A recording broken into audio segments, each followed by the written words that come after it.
ലോക്സഭാ പ്രതിപക്ഷ നേതാവ് രാഹുൽ ഗാന്ധി ഇന്ന് രാവിലെ ചെന്നൈയിലെത്തി. പാർട്ടിയുടെ താഴെത്തട്ടിലുള്ള പുനരുജ്ജീവന പരിപാടിയായ സംഘടനാ സൃജൻ അഭിയാന്റെ ഭാഗമായാണ് അദ്ദേഹം ചെന്നൈയിലെത്തിയത്.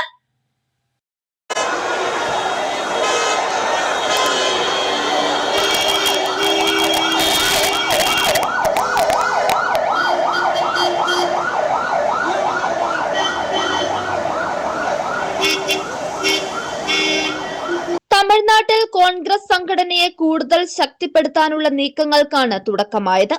ഡിസ്ട്രിക്ട് കോൺഗ്രസ് കമ്മിറ്റി പ്രസിഡന്റുമാർക്കായി മഹാബലിപുരത്ത് സംഘടിപ്പിച്ച 10 ദിവസത്തെ പരിശീലന ക്യാമ്പിന്റെ സമാപന സമ്മേളനത്തിൽ പാർട്ടി ഭാരവാഹികളുമായി കോൺഗ്രസ് നേതൃത്വം സംവദിച്ചു.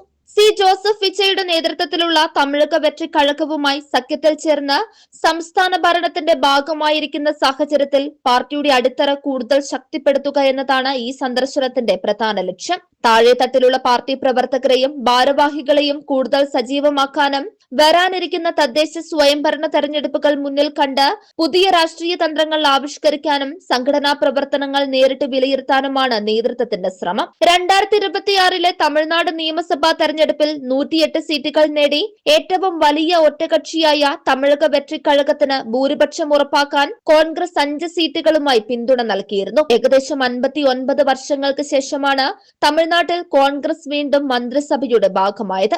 നിലവിലെ മുഖ്യമന്ത്രി വിജയുടെ മന്ത്രിസഭയിൽ കോൺഗ്രസിന് 2 മന്ത്രിസ്ഥാനങ്ങളുമുണ്ട്. സഖ്യ സർക്കാർ ശക്തിപ്പെടുത്തുന്നതിനൊപ്പം പാർട്ടിയുടെ സംഘടനാ സംവിധാനവും കൂടുതൽ കരുത്താർജിപ്പിക്കാനാണ് കോൺഗ്രസ് നേതൃത്വം ഇപ്പോൾ ശ്രമിക്കുന്നത്. News desk 99 news, Chennai.